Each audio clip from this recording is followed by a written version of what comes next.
ఇటీవల చంద్రబాబు నాయుడు గారి నేతృత్వంలో కూటమి ప్రభుత్వం ఎడాపెడా ప్రభుత్వ సలహాదారులను నియమిస్తూ ఉంది. ఇది ఏమాత్రం సమంజసం కాదు.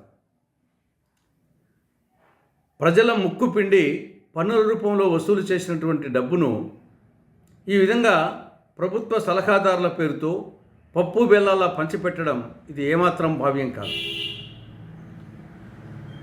వారందరూ నిష్ణాతులే కావచ్చు, వాళ్ళను గౌరవించండి, వాళ్ళకు భోజనం పెట్టండి, సెలవుతో సత్కరించండి, ఉచితంగా సలహాలు తీసుకోండి, రాతపూర్వకంగా కానీ మౌఖికంగా కానీ. అంతే తప్ప వాళ్ళకు వచ్చేసి ఒక కార్యాలయం జీవోలు ఇవ్వడము, ప్రభుత్వ సలహాదారులుగా కార్యాలయాలు ఏర్పాటు చేయడము, క్యాబినెట్ ర్యాంక్ ఇవ్వడము, సిబ్బంది నియమించడము, ఒక్కొక్క సలహాదారుకు దాదాపు నెలకు 4.5 లక్షల రూపాయలు ఖర్చు అవుతుంది. ఇదంతా ప్రజల సొమ్ము. అసలు సలహాదారులు అంటే ఏమి? ఉచితంగా సలహాలు ఇచ్చే వాళ్ళని సలహాదారులు అంటారు. డబ్బు తీసుకొని సలహాలు ఇచ్చే వాళ్ళని ఏమంటారు? స్వాహాదారులు లేకుంటే వ్యాపారస్తులు అంటారు. కానీ ఇప్పటికైనా రాష్ట్ర ప్రభుత్వం పునరాలోచించి ఇప్పటికే నియమించినటువంటి సలహాదారులను వాళ్ళను తొలగించి వాళ్ళ నుండి ఉచితంగా తీసుకోండి సలహాలు, వాళ్ళని గౌరవించండి.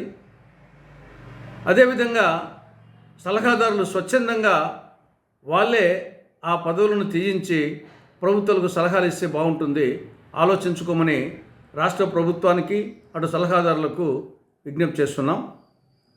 రెండవ అంశం బుడ్డా వెంగళరెడ్డి గారు. ఈరోజు బుడ్డా వెంగళరెడ్డి గారి 125వ వర్ధంతి. ఆంధ్రప్రదేశ్ చరిత్రలోనే కాదు, ప్రపంచ చరిత్రలోనే ఒక గొప్ప దాత ఆయన. మనము పురాణాల్లో దానవీర సూరకర్ణ అంటాం. అంతకు మించినటువంటి వాడు రేనాటి ప్రాంతానికి చెందినటువంటి బుడ్డా వెంగళరెడ్డి. 1866లో భయంకరమైన కరువు వచ్చినప్పుడు రాయలసీమ ప్రాంతంలో అనేక మంది తినేదానికి తిండి లేక ఆకలి చావులతో అలమటించే పరిస్థితుల్లో ఆయన తన పొలంలో పండిన ధాన్యంతో అంబలి కాచి, అంబలి పోసి, ఆకలి తీర్చి అనేక మందికి ప్రాణదానం చేశాడు. అటువంటి అన్నదాత, ప్రాణదాత. ఈవెన్ బ్రిటిష్ ప్రభుత్వమే ఆయన దాతృత్వానికి మెచ్చి విక్టోరియా మహారాణి ప్రశంసా పథకాన్ని కూడా ఇవ్వడం జరిగింది. అటువంటి వారి చరిత్రను ప్రపంచానికి చెప్పాల్సిన అవసరం ఉంది. కనీసం మరికొంతమంది నా దాతలు బయలుదేరుతారు. అందుకోసము బుడ్డా వెంగళరెడ్డి గారి జీవిత చరిత్రను పాఠ్యపుస్తకాల్లో పాఠ్యాంశంగా చేర్చాల్సిన అవసరం ఉంది. ఆయన జయంతి, వర్ధంతి కార్యక్రమాలను ప్రభుత్వం అధికారపూర్వకంగా నిర్వహించాల్సిన అవసరం ఉంది. ఏది ఏమైనా బుడ్డా వెంగళరెడ్డి గారి జీవితం ప్రతి ఒక్కరికి ఆదర్శం, అనుసరణీయం, మార్గదర్శకం, స్ఫూర్తిదాయకం. ఇక మూడవ అంశం, రైల్వే కోడూరు నియోజకవర్గానికి చెందినటువంటి మాజీ శాసనసభ్యులు, మాజీ కాంగ్రెస్ శాసనసభ్యులు గుంటి వెంకటేశ్వర ప్రసాద్ గారు అనారోగ్యంతో నిన్న స్వర్గస్థులు కావడం జరిగింది. బాధాకరం. ఆయన పవిత్రాత్మకు ప్రశాంతిని ప్రసాదించాలని పరమేశ్వరుని ప్రార్థిస్తున్నా. ఆయన కుటుంబ సభ్యులకు ప్రగాఢ సంతాప సానుభూతిని తెలియచేస్తున్నా. ఇక నాలుగవ అంశం, అప్పులు.